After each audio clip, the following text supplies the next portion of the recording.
Hey everyone, and welcome to my channel. Today I want to start the second reading vlog for January. So in this one I will discuss all the books that I am reading for the second half of the month. Today is the 17th of January and I'm currently in the middle of a couple of books, so let's talk about those first. Last night I started my reread of Hollowpox. This is the third book in the Morrigan Crow series. In the first half of the month I have already reread Nevermore and Wondersmith, and that was just a fantastic experience. I love this series so much. Now, Hollowpox I have not reread since it came out, and this is a 2020 release that deals with a pandemic and a lockdown. So when I read this in 2021, this was quite a difficult read, to be fair. So I'm really intrigued to see how this rereads now that we are luckily out of the lockdowns. And yeah, I'm just excited to get back into the story, but I'll chat more about it once I've finished it. Then I'm still making my way through the Grimm's Fairytales, and if you have been watching my reading vlogs for a while, you've probably heard enough about these yet. I have started reading this fairy tale collection at the start of December, so we are going into the fourth reading vlog where I talk about the Grimm's Fairytales. This is a big collection. This has 3 volumes, 2 volumes of the fairy tales and then 1 volume of notes. I'm currently less than 200 pages away from finishing the second volume, so we are doing quite well. And I have also read all the accompanying notes in the third volume, so we'll see. I'm not sure if I can actually manage to finish that before the month is over, because I am really slow reading these, but I'll give it my all. Now, if you have watched my previous reading vlog, you might remember that I am about to finish the audiobook for Can't Spell Treason Without T. I'm currently just listening to a little bonus chapter that is at the end of that audiobook. I didn't have a good time with that audiobook, so I am very happy that I'm finished with this one. So I'm gonna start cleaning my flat in a second, and I will start listening to a new audiobook for that. And the one that I will start, I am a little bit nervous about it, I'm not gonna lie, but it is Dungeon Crawler Call. I am going to do it. So possibly 2026 might be my Dungeon Crawler Call year. I know that a lot of people had their Dungeon Crawler Call here in 2025. A lot of people came to this series and kind of like marathon read all of the books throughout the year. I really hope that this will happen to me because I already do own the 3 first books. So let's hope I enjoy this one. Otherwise, this will be a little bit sad. But yeah, I'll talk more about it once I have actually started the book, but that's where we are beginning this vlog, and I'm excited to take you along. I hope we will have some fun experiences, and I'll talk to you when something interesting happens.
So today is the 20th of January, and last night I finished my final reread for the month, and that was Hollowpox by Jessica Townsend, the third book in the Morrigan Crow series.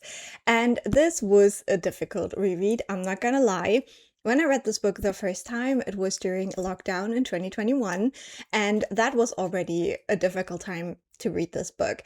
But this, on the one hand, it does deal with a kind of an illness and pandemic. There is some kind of like lockdown and all of that. And I think that this being written before the pandemic, the COVID pandemic, is very interesting because a lot of what's happening in here is something we saw then happening in real life. And I think in that regard, it is a very good, like, capturing of our society and how things work.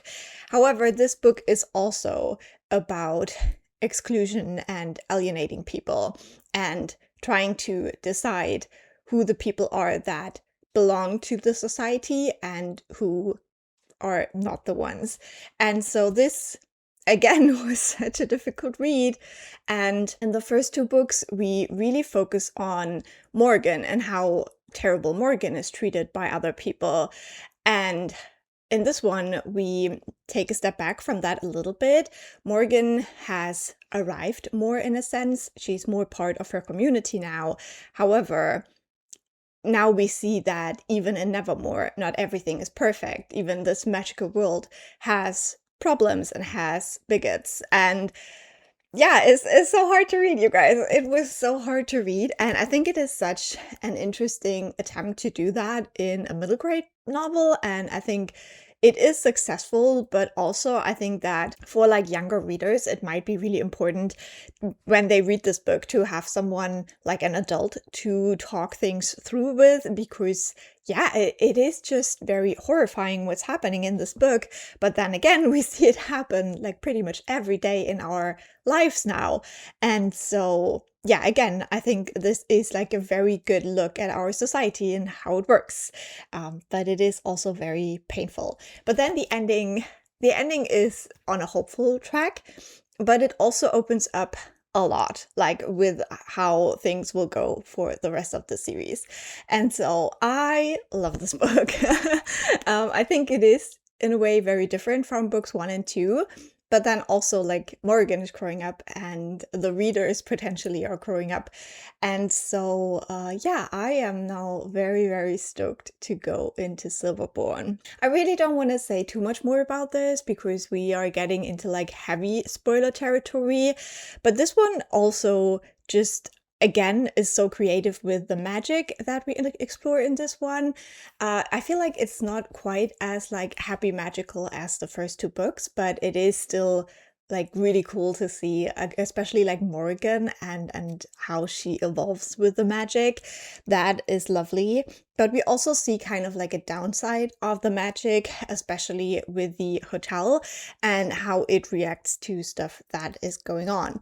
And then also the Hollowpox, the thing that this is all about, also has kind of to do with the downside of the magic in this world.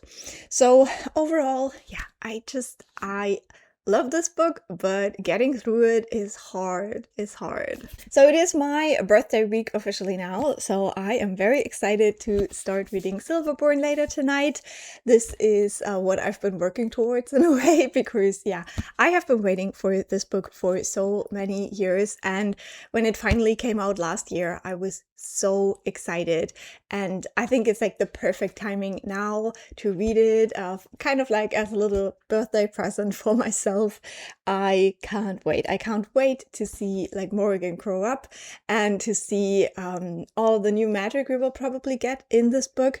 But I also really am excited to see how the kind of central conflict with the bad guy will evolve in this one, because I think there will be some major stuff going on with that.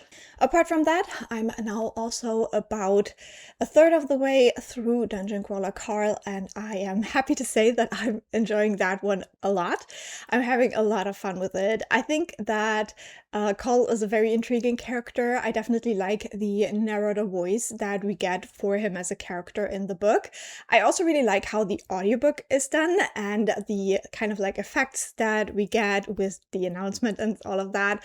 So yeah, it's like a really, really fun book to listen to. However, there's also like, because like this is about the end of the world, right? So it's not taken that too unseriously. There is like sad stuff in there as well.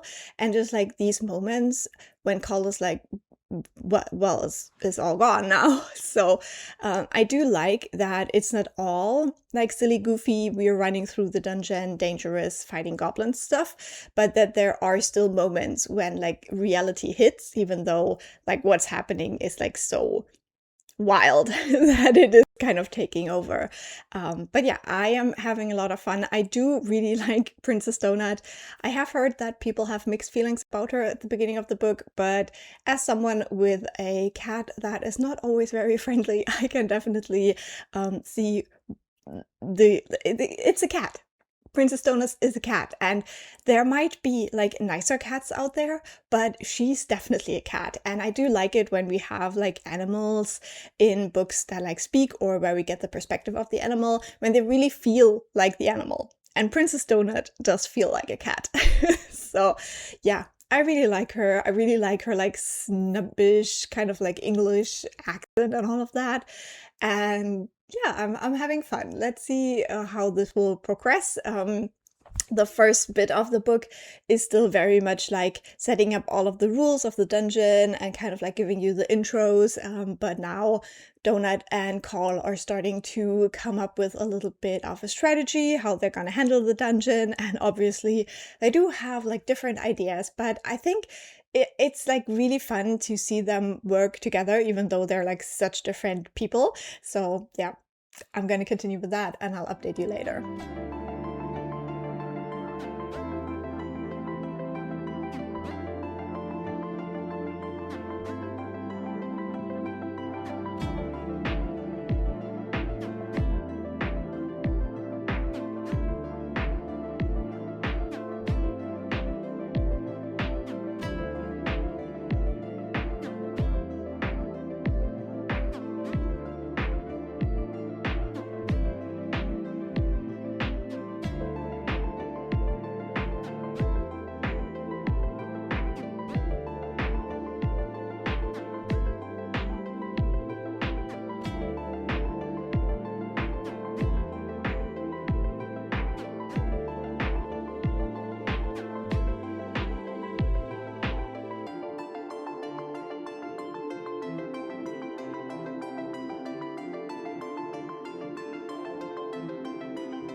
So today is the 26th of January. The last weekend was my birthday weekend, which I spent with my family, and it was very lovely. I hauled 10 new books. The birthday book haul will already be uploaded when you're watching this, so I can link it down below if you're interested. But yeah, my friends really went all out, and I love them so much for it. I was blown away, to be honest, by all the kindness and the love. And yeah, I had a great birthday that unfortunately was then overshadowed by more tragic news. And so again, I want to use my vlog to talk a little bit about this, because I think the most important thing we can do right now is not look away and to talk about these things openly. So all around the world, people right now are fighting for freedom, for democracy, for just a chance to have a dignified life. We can see that in Ukraine, we see it in Gaza, we see it in Iran, and now we also see it in the US. And again, a lot of people are dying for that fight. And I think it's important to acknowledge that they're not only fighting for their freedom, their democracies, they're fighting for all of our freedoms. And if we do look away right now, and if we don't support these fights as they're going on, we will be next.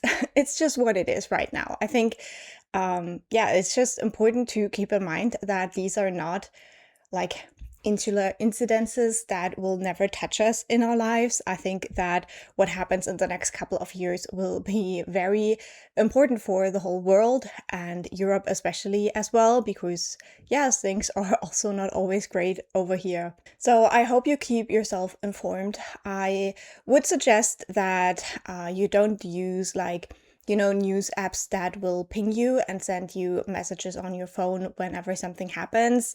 I much prefer to have control over when I go and consume the news. However, I think it is important to make room in your day to know what is going on in this world, and also to know what you can do, And I think especially for my friends in the US right now, it is so important, not only for the people in Minneapolis, but in general, in all the US, that you peacefully protest. I think we have seen that right now no one is safe in Minneapolis, and I think the best strategy to deal with that is to spread them thin, because honestly, there is so many more people who are against what is going on than these few rogue ICE agents that we don't know who they are. They might be, the insurrectionists from January 6th.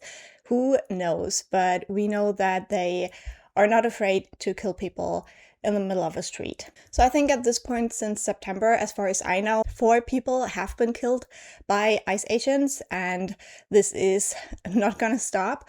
But I think that the most important thing right now is that people make sure that there will be an election in the fall.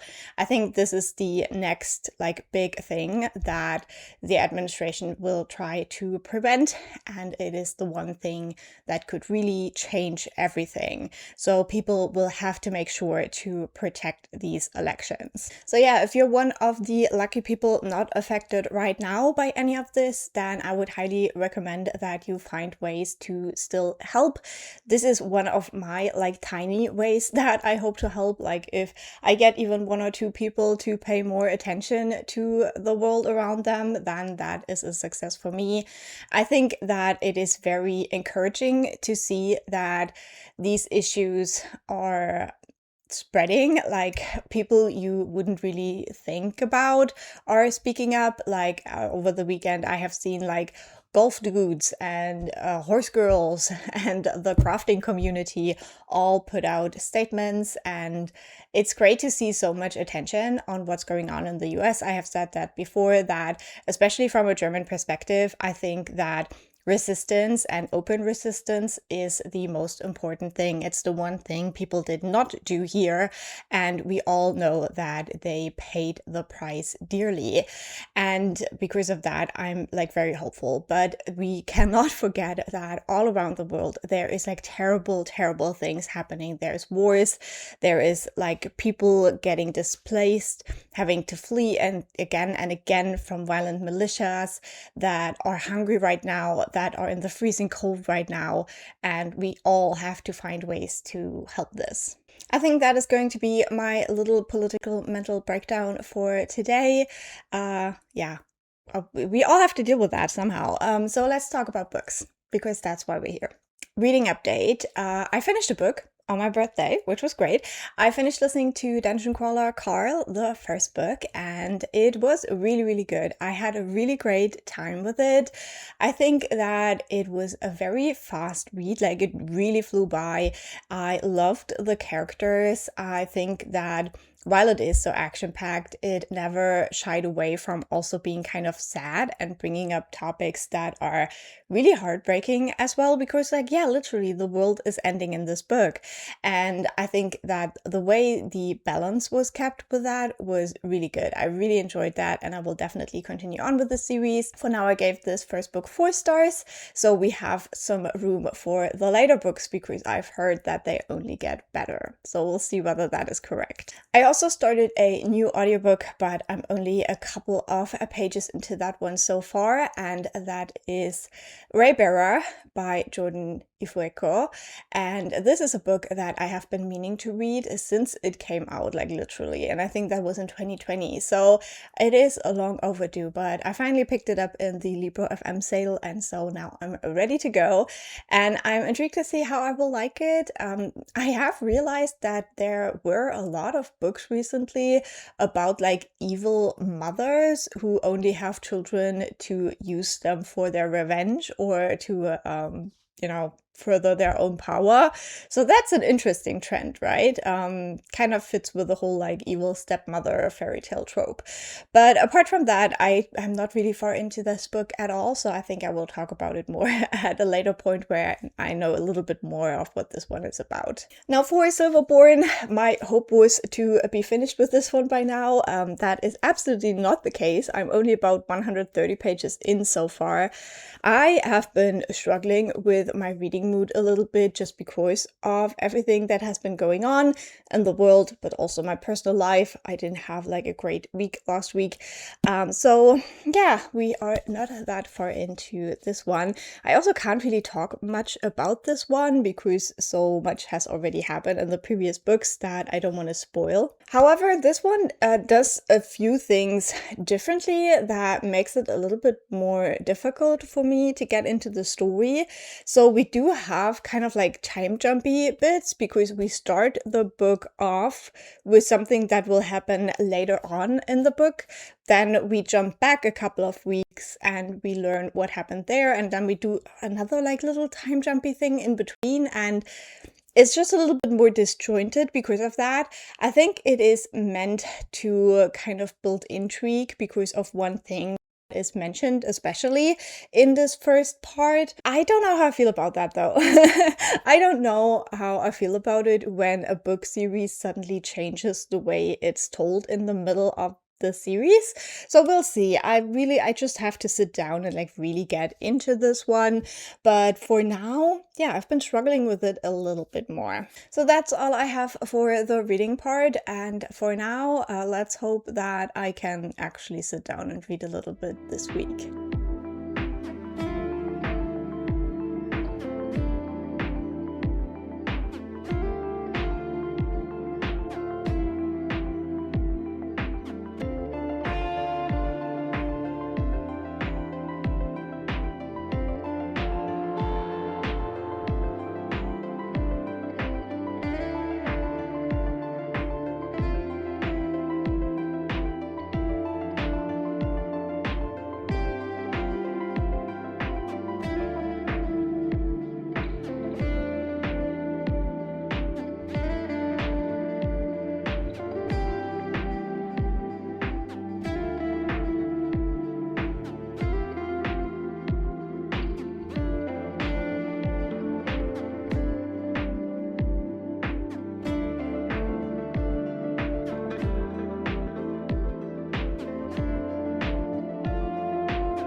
So today is the 1st of February. I can't believe we're already 1 month into this year already, but that means we have come to the end of this vlog. Now last night I did manage to finish rereading Silverborn by Jessica Townsend.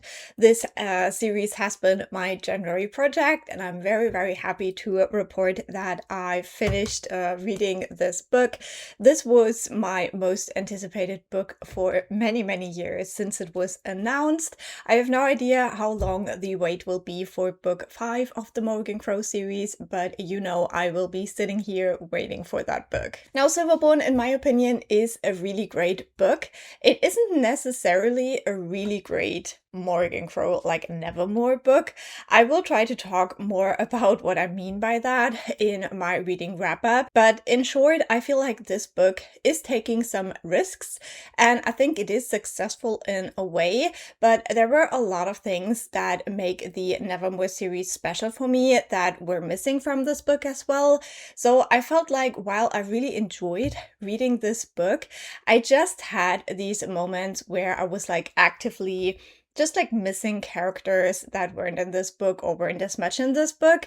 And also some things just felt a little bit disconnected from the previous book, Hollowpox, where I think this book should have had a much bigger fallout for this world, and it just didn't happen in this one. So that felt a little bit weird, and I have a feeling that something similar might happen with Silverborn when we go into the next sequel, because again, what has happened in this book could have like more major fallout, but I don't think it will, and that is a little bit sad. Still, this is a middle grade series, and so I can be more forgiving that it isn't like deep diving into every single theme that there might be in the series, and I still had a really fun time reading this. And so in the end, I gave it 5 stars still, because as I said, I think this is a great book. I think that Jessica Townsend is playing with this idea of murder mysteries in a really, really fun way, and I loved the kind of ending and the finale and some of the character moments we get in here. I didn't love the start of the book, I have to be honest, I struggled quite a bit with that. We do have a weird thing that we've never had before in the series, where we start out the book in a chapter that is like already kind of in the future of the story, and also with a character that we don't know and we will never meet again. And while that is something I have seen in other fantasy books, like for example, Six of Crows starts out with a similar chapter, I just don't know whether it fit into this series, and because I love consistency, so I always feel a bit weird if we implement like weird new things in sequels. Overall, I would still say this book did not disappoint me, and if you want to check it out, I would highly recommend. And then I'm still reading Raybearer as an audiobook. With this one, I have made it to the 50% mark, so I'm now halfway through this book. I also struggled with the beginning of this one, I'm not gonna lie. I don't think I've really updated you on this one yet, so let me talk a little bit about it for a second here. So in Raybearer, we follow a young girl. At the beginning of the book, she is 11 years old, and I was not expecting that. Like, this is a YA book, so I was a little bit confused why the main character is so young, but after about a fifth of the way through the book, we do have a time jump, and then the characters are around 15 years old, which is still kind of young. Now, in this one, this main character we are following, this young girl, she has been taught by kind of like private tutors her whole life. She doesn't know anyone of her age, and she has lived a very secluded life. Her mother is simply called the Lady, and she doesn't really know a whole lot about her. She only comes visiting every once in a while, and she knows that all the tutors are really scared of her. And then one day, her mother shows up with these 2 servants, and they basically tell her that she's going to go to the capital city of this world, and that she doesn't really know what she's supposed to do there, but when she gets there, she is entered into these kind of trials where the kind of crown prince is choosing his future cabinet.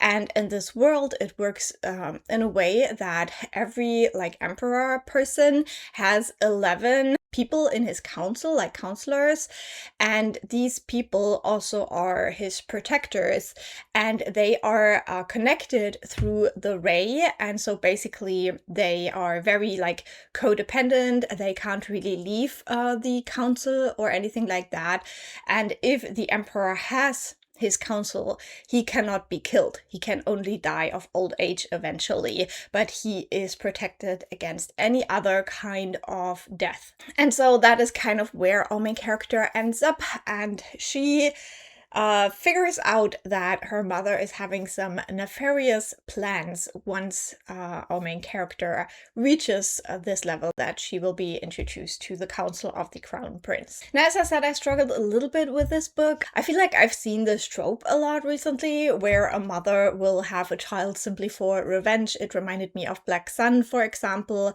It also reminded me a little bit of some like T. Kingfisher books. It has this like evil stepmother thing, but then also like it's not the stepmother, it's actually the birth mother. So that, I don't know how I feel about that trope, to be honest. But as we go along in the story, there seems to be more to it, and I think I have some ideas where the story might go, and if it goes there, I think it will be very, very interesting. And since a lot of people absolutely love this book, I'm very confident it will probably go there. But yeah, for the first fifth of the book, we are following this main character as she gets introduced to all of that as an 11-year-old. And then we have a time jump, and as I said, then the characters are around 15, and that's where the story really kicks off. So it does have quite the slow start, I would say, and you have to trust the process a little bit with this one. There is also a romance. However, what I really like about the romance that is set up right now is that it's not what you think. Like if you hear, you know, girl with a mother who's seeking revenge and she has to go find the crown prince, and if she loves him, she has to kill him, basically. You have a certain like setup of the romance in your head, but that's not what's happening. And I like that. I do like that. I'm intrigued by the romance right now. Like I had a moment where I really liked where the romance was going, and then stuff happened. And now I'm like, we'll see. We'll see where that goes. So yeah, I'll talk more about Raybearer and my experience with it in my February vlog. So if you don't want to miss that, then please subscribe. Also leave a like if you enjoyed watching this vlog. I hope you did. It didn't really feel like a very exciting one, but I hope you still had fun watching. And yeah, one thing I didn't talk about in my last update was the children that get abducted by ICE in the US right now. As of this moment when I'm filming this, the information that I have, for example, this little boy with a blue hat, Liam, he's still in detention, he's still in prison with his father, and yeah, this is just one of the many, many children that will be traumatized by what's going on. And so I really hope this is one of the things that gets everyone on the streets protesting, because yeah, I will never get this picture out of my head, and I think they even took his head away. And yeah, it's terrible. It's horrible. As I said many times before, please stay informed. Don't shut it out, because right now is the moment we have to be watching. And I will talk to you very soon. Bye.